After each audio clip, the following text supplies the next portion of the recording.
महाराष्ट्राच्या मुख्यमंत्र्यांनी हिंदी भाषा जी सक्ती केली होती 1 ते 5वी पर्यंत, त्याचा निर्णय सध्या स्थगित केला असं कळतंय. अजून ते त्याच्यावरती विषय म्हणजे पुन्हा चर्चा करणार आहे. या सर्व गोष्टींचा आपण आत्ता आढावा घेणार आहोत. कारण जरी मुख्यमंत्र्यांनी या भाषेचा हिंदी भाषा सक्तीचा निर्णय थोडासा होल्डवर ठेवलेला असला, दीपक केसरकर यांनी तर सांगितलंय की 6वी नंतर ऑप्शन्स आहेतच, हिंदी घ्या, इंग्लिश घ्या या संबंधी. परंतु जेव्हा देवेंद्र फडणवीस हे यांनी जाहीर केलं की सध्या हिंदीचा आम्ही हिंदी सक्तीचा विषय हा थोडा होल्ड करतोय, त्यावेळेस त्यांनी सांगितलंय की इंग्लिशवरती का बोलत नाही तुम्ही, इंग्लिशही आपण सक्तीची केलेली आहे. त्यावेळेस विरोधक किंवा महाराष्ट्रातली जनता त्यावर का आवाज उठवत नाही, तर याचंही आपण आता सध्या इथे विश्लेषण करणार आहोत या व्हिडिओमधनं. व्हिडिओ लास्टपर्यंत पूर्ण बघा. व्हिडिओ आवडल्यास लाईक करा आणि तुमचे विचार ह्या नाजूक संवेदनशील विषयावर म्हणजे या विषयाबद्दल तुमचं मत काय आहे ते कमेंट सेक्शनमध्ये कमेंट करून नक्की व्यक्त करा. सर्वप्रथम आपण मराठी भाषा, महाराष्ट्र भाषा जशी प्रादेशिक भाषा आहेत तशी मराठी प्रादेशिक भाषा आहे. या मराठीमधनं आपले जेवढे संत अभंग म्हणजे संत मोठमोठे थोर संत होऊन गेले, त्यांनीही मराठीचा, त्यांच्या मुखातूनही मराठी बाहेर पडली. अनेक कवी आपल्याकडे मराठीमधनं होऊन गेले, त्यांनीही या मराठी भाषेबद्दल जे काव्य बाहेर म्हणजे लिखाण केलं किंवा त्यांच्या वाणीतनं बाहेर पडलं, त्याने एकंदरीत मराठी भाषेशी एक म्हणजे भाषेची एक नवी ओळख करून दिली.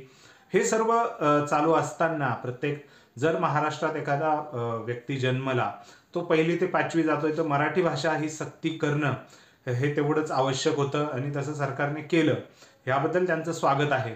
परंतु हिंदी कुठेतरी हे करणं, हिंदी सक्तीची करणं, ह्यावरनं काय होतं की हिंदी जरी राजभाषा असली, राष्ट्रभाषा असली, तरी ती पूर्ण पूर्ण भारतात बोलली जात नाही. हेही तितकं खरेचं आहे. म्हणजे उत्तर भारतात हिंदी जास्त बोलली जाते, परंतु दक्षिण भारताच्या खाली खाली जर आपण गेलो, तमिळनाडू, आंध्र प्रदेश, तिकडे ही भाषा बोलली जात नाही. मग त्याचा हिंदी सक्तीची करून असं काय साधणार आहेत, हेच गुलदस्त्यात आहे. याऐवजी इंग्लिश जर तुम्ही सक्तीची केली तर नक्कीच त्याचं स्वागत आहे. कारण इंग्लिश ही भाषा पूर्ण जगभरात बोलली जाते. आपली ॲडमिनिस्ट्रेटिव्ह कामं, जी संदेशवहनाची कारणं आहे, आपला जो भारताचा बाकी देशाशी निगडीत आहे आणि बाहेरच्या कंपन्या येऊन भारतात जेव्हा व्यवसाय करतात, त्यावेळेस ते इंग्रजीला प्रिफर करतात. आणि आपल्या खेड्यापाड्यातली पोरं जर लवकर इंग्लिश शिकली, फाडफाड बोलायला लागली इंग्लिशमध्ये, तर निश्चितच त्यांना बाहेरच्या म्हणजे त्यांना एक हे जे मार्केट आहे, त्या मार्केटमध्ये त्यांना एक चांगली संधी उपलब्ध होईल आणि ते पुढे जातील. त्यामुळे इंग्लिश सक्तीची करा हिंदीऐवजी. परंतु हिंदी सक्तीची करून तुम्ही काय साध्य करणार आहात? हिंदीची म्हणजे पहिलीपासून त्याला जर हिंदी यायला लागली, तर निश्चितच मराठी जे आपण म्हणतोच हिंदी चित्रपट बघणं, हे बघणं, ते आपोआप मुलं ते बघतील. कुठेतरी मराठी भाषा ही बाजूला पडेल. आणि सगळ्यात महत्त्वाचं हा चर्चेचा पॉईंट आहे की आता म्हणजे फडणवीस साहेबांनी जे काही केलंय ते निवडणुकांना लक्षात ठेवून केलंय का असंच वाटतंय.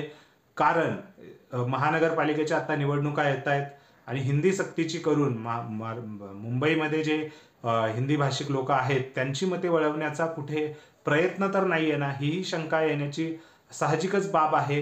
कारण ह्या गोष्टी कुठेतरी म्हणजे हिंदी जरी आपल्याकडे शिक्षक असले 1ली ते 5वी, म्हणजे त्या लोकांनाही, त्या मुलांनाही कुठेतरी आकर्षित करण्याचा प्रयत्न हा राजकीय दृष्टिकोन डोक्यात ठेवून घेतलाय का काय, असंही वाटणं साहजिक बनतंय. कारण आता काय, हे झालं शहरी भागात. उद्या गावोगावी म्हणजे बाहेरचे लोक आपले व्यवसाय वाढवण्यासाठी येतात, हिंदीमध्ये ते प्रयोग करतात. उद्या त्यांनी हिंदीचा केला आणि मुलं जर हिंदीमध्ये बोलतायत, तर त्या मराठी भाषेची कुठंच गरज पडणार नाही, हेही तेवढंच खरं आहे. शेवटी भाषा टिकवण्यासाठी प्रयत्न करणं गरजेचं आहे. जर तुम्ही ऑदर पर्यायच त्याला देताय, तर मुलंही हिंदीमध्ये बोलायला सुरुवात करतील हिंदी भाषिक व्यावसायिकांसोबत.